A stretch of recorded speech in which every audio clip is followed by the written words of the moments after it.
부루마블의 상남자, 상권을 남들보다 자세히 알려드리는 박기용 기자입니다. 저희가 지난 시간에 잘 나가는 상권 신림역을 다녀왔는데요. 오늘은 또 어디로 갈지 주사위를 한번 던져보겠습니다.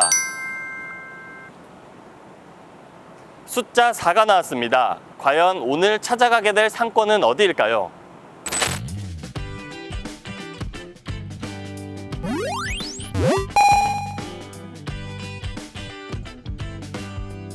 신촌역에 나왔습니다. 신촌은 연세대학교와 이화여대, 서강대 등이 몰려있어 젊은 대학생들을 중심으로 형성된 대학가 대표 상권입니다. 신촌역 상권은 크게 세 구역으로 나눌 수 있습니다. 연세로를 중심으로 동쪽 이대역 방면으로 향하는 명물거리의 메인 상권이 형성되어 있고요. 연세로 서쪽 편에는 대학생들이 찾는 주점, 술집 위주의 먹자촌이 형성되어 있습니다. 그리고 지하철역 4번 출구 쪽은 유명 어학원과 컴퓨터학원 등 대형 학원이 밀집해 있습니다. 영화관과 프랜차이즈 카페, 패밀리 레스토랑들도 있고요. 1번 출구에는 현대백화점이 위치해 있고 백화점 뒤로는 직장인들이 즐겨 찾는 먹자골목이 형성돼 있습니다. 여기가 그 유명한 신촌역 맥도날드 자리입니다. 최근에 안 오신 분들은 잘 모를 텐데 맥도날드가 임대료가 크게 오르면서 2년 전에 문을 닫았다고 합니다. 근데 후배 기자한테 물어보니까 자기네 때는 신산맥에서 보자 이러고 약속을 잡았다는데 사실 나 때는 신촌 맥날 앞에서 보자 하면 다 됐거든. 신촌 맥날 앞에서 보자 하면은 여기에 창문 앞에 사람들이 쫙 서 있고 그랬었는데 근데 너는 신산맥이야 맥날이야? 뭐야? 너도 맥날이지? 못 맞췄지롱! 여기 옆에 서점도 유명한데 바로 홍익문고입니다. 여기가 진짜 오래된 서점이라서 저희 어머니가 학교 다닐 때도 있었거든요. 아마 1957년도에 개업했을 텐데 다행히 아직도 영업을 하고 있습니다. 여기가 신촌 연세로입니다. 연세대 학생들이 학교를 가는 길이기도 하고 유동인구가 많은 거리인데 코로나19 여파로 온라인 강의로 대체되면서 학생들은 거의 없고 한산한 모습입니다. 연대이대, 서강대 학교가 다 온라인 수업을 하다 보니까 유동인구도 많이 줄었고 한 반 정도로 줄은 것 같고 특히 학기 초에 많이 모이잖아요 전체로. 그런 자리가 거의 없었다고 생각해요. 신촌 상가의 공실률은 지난해 4분기 11.4%, 올해 1분기 10.3%로 두 자릿수 공실률을 보이고 있습니다. 3년 전과 비교해 2배 늘어난 수치라고 하는데요. 건대 입구역이 6.2%, 왕십리가 4%, 서울대 입구역이 4%였는데 대학가 상권 중에선 신촌의 공실률이 가장 높았습니다. 신촌은 인근 4개 대학에서 학생들의 수요로 유지되는 상권인데 학교에 사람이 없다 보니 개별 대학가 상권보다 더 큰 타격을 입은 것 같습니다. 신촌은 관광객, 특히 중국인 관광객이 많이 찾는 곳인데 과거에 사드 외교 문제로 관광객들이 많이 줄었고 이번에 코로나19까지 겪으면서 그야말로 엎친 데 덮친 격이 됐습니다.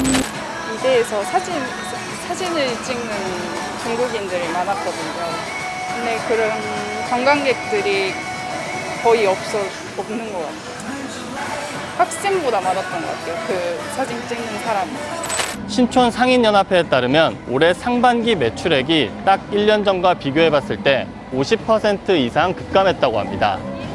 우리가 일일 매출이 작년에 비해서 100만 원이 오르면은 금년에는 20만 원, 30만 원, 이게 70%가 줄었다고 봐도 아니에요. 저희가 신촌역 대표 상권인 명물거리를 둘러보겠습니다. 대학생들이 주로 찾는 고깃집들이 많이 보이고요. 그리고 저쪽에는 유명 프랜차이즈 무한리필집 고깃집도 보입니다. 그리고 이쪽 상가 건물, 9층짜리 상가 건물에는 PC방과 노래방, 당구장 등 학생들이 선호할 만한 다양한 업종의 상가가 입점해 있습니다. 그리고 명물거리를 이쪽으로 쭉 걷다 보면 1층에는 화장품 가게들이 많이 입점해 있는 걸 볼 수 있고요.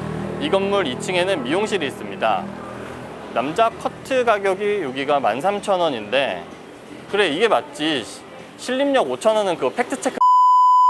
상가 임대료를 보면 신촌역 상권별로 차이가 큽니다.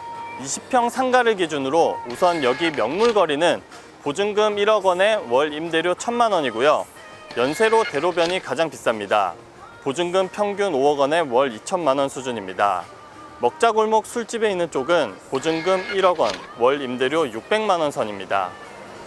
신촌에서 이화여대 방향으로 오다 보면 배우 하정우 씨가 74억에 매입한 4층짜리 건물이 보입니다.